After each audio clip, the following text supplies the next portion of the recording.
Assalamualaikum warahmatullahi wabarakatuh. Saya akan mempresentasikan tugas mata kuliah pengembangan IPA Sekolah Dasar. Dosen pengampu Dr. Sri Sulistyorini. Hakikat IPA dan penerapannya di kelas 6. Penulis Ahmad Nur Fitri, NIM 2020 03079.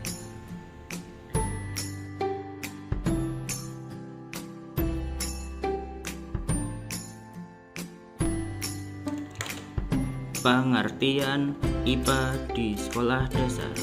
Apa itu IPA di sekolah dasar? Menurut Trianto, IPA adalah suatu kumpulan teori yang sistematis. Penerapannya secara umum terbatas pada gejala-gejala alam, lahir dan berkembang melalui metode ilmiah seperti observasi dan eksperimen, serta menuntut sikap ilmiah seperti rasa ingin tahu, terbuka, jujur, dan sebagainya. Ilmu pengetahuan alam sebagai disiplin ilmu memiliki ciri-ciri sebagaimana disiplin ilmu lainnya. Setiap disiplin ilmu selain mempunyai ciri umum juga mempunyai ciri khusus atau karakteristik. Adapun ciri umum dari suatu ilmu pengetahuan merupakan himpunan fakta serta aturan yang menyatakan hubungan antara satu dengan lainnya. Fakta-fakta tersebut disusun secara sistematis serta dinyatakan dengan bahasa yang tepat dan pasti, sehingga mudah dicari kembali dan dimengerti untuk komunikasi. Sebagai ilmu, IPA memiliki karakteristik yang membedakannya dengan bidang ilmu lain. Ciri-ciri khusus tersebut dipaparkan berikut ini. A. IPA mempunyai nilai ilmiah, artinya kebenaran dalam IPA dapat dibuktikan lagi oleh semua orang dengan menggunakan metode ilmiah dan prosedur seperti yang dilakukan terdahulu oleh penemunya. Contoh, nilai ilmiah perubahan kimia pada lilin yang dibakar, artinya benda yang mengalami perubahan kimia mengakibatkan benda hasil perubahan sudah tidak dapat dikembalikan ke sifat benda sebelum mengalami perubahan atau tidak dapat dikembalikan ke sifat semula. B. IPA merupakan suatu kumpulan pengetahuan yang tersusun secara sistematis dan dalam penggunaannya secara umum terbatas pada gejala-gejala alam. Perkembangan IPA selanjutnya tidak hanya ditandai oleh adanya kumpulan fakta saja, tetapi juga ditandai oleh munculnya metode ilmiah atau scientific methods yang terwujud melalui suatu rangkaian kerja ilmiah working scientific nilai dengan sikap ilmiah scientific attitude. IPA merupakan pengetahuan teoritis yang diperoleh atau disusun dengan cara yang khas atau khusus, yaitu dengan melakukan observasi, eksperimentasi, penyimpulan, penyusunan teori, eksperimentasi, observasi, dan demikian seterusnya.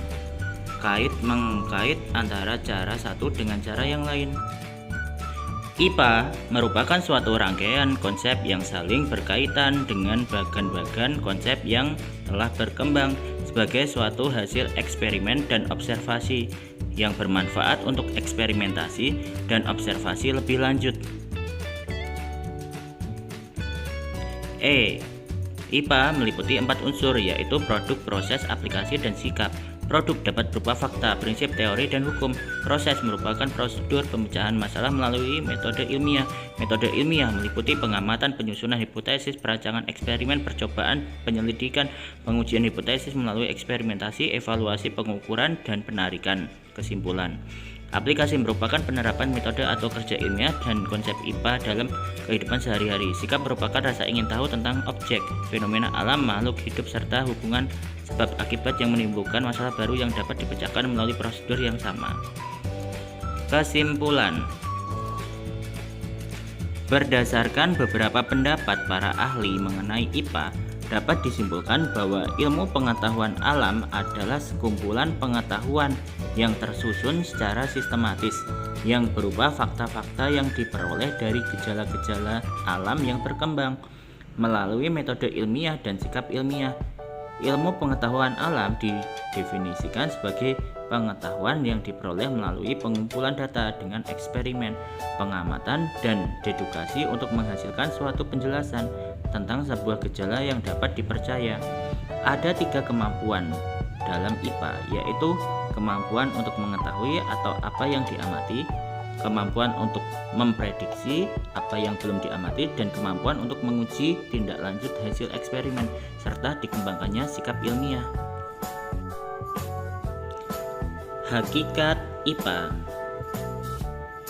Menurut Puskur menyebutkan bahwa hakikat IPA mengandung 4 unsur utama dalam IPA, di mana dari keempat unsur tersebut merupakan ciri utama yang utuh, yaitu meliputi A. Sikap, misalnya rasa ingin tahu tentang fenomena alam, makhluk hidup, serta hubungan sebab akibat yang mendasari masalah di alam yang dapat dipecahkan melalui prosedur ilmiah. B. Prosedur atau cara pemecahan masalah melalui metode ilmiah. Yang C. Berupa fakta, prinsip, teori, dan dasar hukum. Yang D. Aplikasi penerapan metode ilmiah dan konsep IPA dalam kehidupan sehari-hari. Menurut Suyana, hakikat IPA atau sains jika ditinjau dari sudut ontologi, epistemologi, dan aksiologi ada 3, yaitu IPA atau sains sebagai produk, IPA atau sains sebagai proses, dan IPA atau sains sebagai sikap ilmiah. Adapun uraian dari hakikat IPA atau sains tersebut yaitu sebagai berikut. A. IPA sebagai produk. Produk yang dihasilkan oleh manusia pada dasarnya diperoleh dari perkembangan ilmu pengetahuan. Sains dipandang sebagai produk karena isi dari sains tersebut merupakan hasil kegiatan empiris dan analitis yang dilakukan oleh para ahli. Produk-produk sains menurut Sarkim berisi tentang fakta-fakta, prinsip-prinsip, hukum, konsep-konsep, serta teori yang dapat digunakan untuk menjelaskan atau memahami alam, serta fenomena-fenomena yang terjadi di dalamnya. B. IPA sebagai proses. IPA sebagai proses yaitu bagaimana cara mendapatkan IPA. IPA sebagai proses merupakan suatu tahapan untuk memperoleh produk IPA. IPA sebagai proses sangat berkaitan erat dengan keterampilan proses sains. Keterampilan proses sains merupakan cara untuk memperoleh ilmu. Jadi, IPA sebagai proses merupakan cara yang dilakukan untuk memperoleh ilmu pengetahuan alam. Cara untuk memperolehnya yaitu melalui keterampilan proses sains.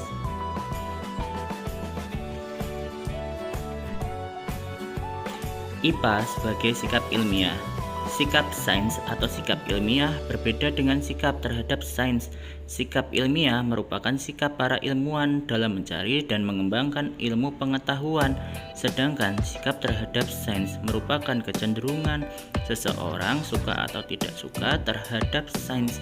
Makna sikap pada IPA dibatasi pengertiannya pada sikap ilmiah yang dapat dikembangkan pada anak usia SD atau MI, yaitu sikap ingin tahu, sikap ingin mendapatkan sesuatu yang baru, sikap kerjasama, sikap tidak putus asa, sikap tidak berprasangka, sikap mawas diri, sikap bertanggung jawab, sikap berpikir bebas, sikap kedisiplinan diri. Sikap ilmiah ini dapat dikembangkan ketika siswa melakukan diskusi atau kegiatan di lapangan.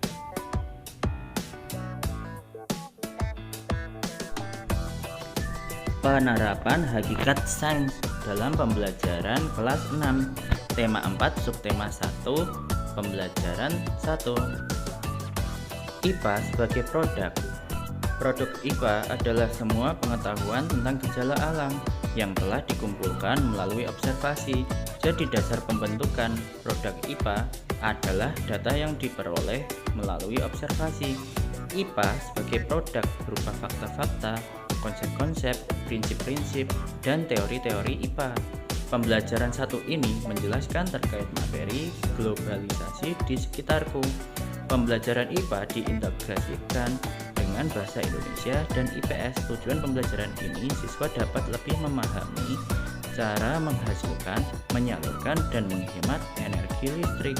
Penerapan IPA sebagai produk sudah dijabarkan di buku guru sebagaimana pegangan guru untuk menentukan konsep pembelajaran yang akan berlangsung di kelas.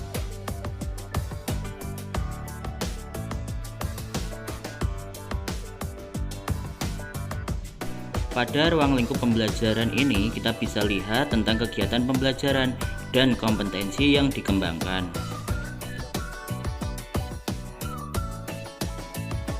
Pada pemetaan kompetensi dasar ini bisa kita lihat ada bahasa Indonesia, IPS, dan IPA.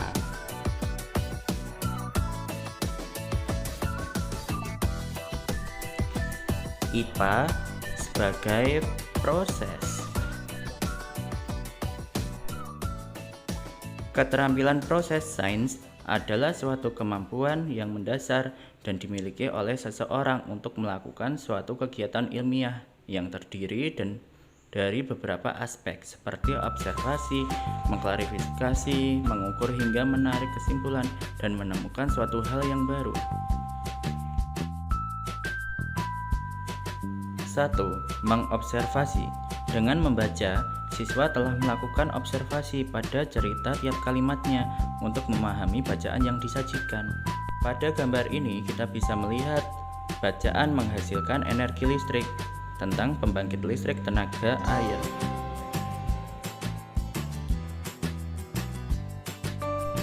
Yang kedua, mengklasifikasi.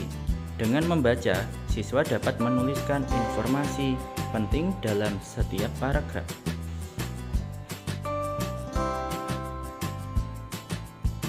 Nah, pada tugas kali ini siswa diminta untuk membaca kembali teks tersebut dengan teliti, lalu menuliskan informasi yang penting dalam setiap paragraf pada diagram di bawah ini.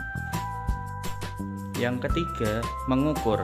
Siswa diminta untuk menuliskan proses dihasilkannya energi listrik oleh pembangkit listrik mikrohidro. Siswa juga diminta untuk menambahkan gambar pada tulisannya. Bisa dilihat pada gambar, siswa dituntut untuk menuliskan proses dihasilkannya energi listrik oleh pembangkit listrik mikrohidro.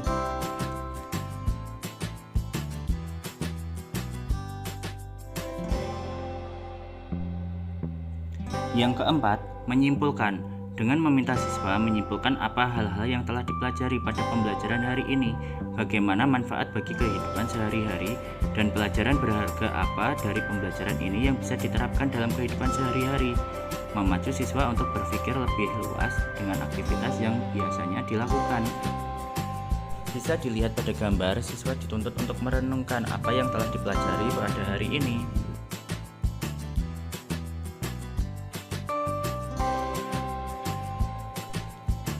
Yang kelima, mengkomunikasikan kegiatan kerjasama dengan orang tua.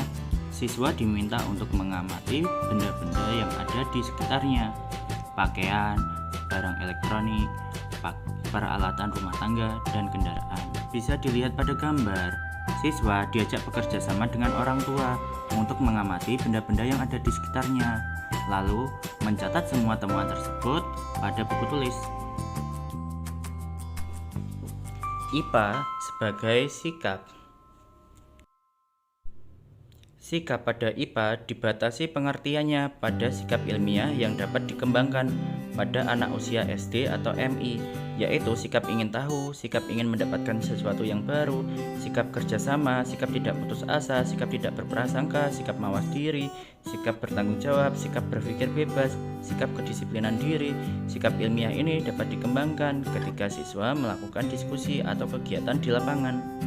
Untuk penilaian sikap, guru dapat menambahkan catatan penilaian sikap. Contoh terlampir pada lampiran pertama buku guru. IPA sebagai teknologi. IPA sebagai teknologi berarti bahwa sains mempunyai keterkaitan dengan perkembangan teknologi yang digunakan dalam kehidupan sehari-hari, dengan pengamatan bahwa bersepeda maupun aktivitas sehari-hari yang berhubungan dengan sistem gerak manusia, sehingga siswa dapat menyimpulkan bahwa penggunaan teknologi dapat mempermudah pekerjaan manusia sehari-hari, seperti contoh pada bacaan pembangkit listrik tenaga air. Ini adalah contoh bacaan IPA sebagai teknologi tentang pembangkit listrik tenaga air. Sekian presentasi dari saya. Apabila terdapat kesalahan, saya minta maaf dan terima kasih. Assalamualaikum warahmatullahi wabarakatuh.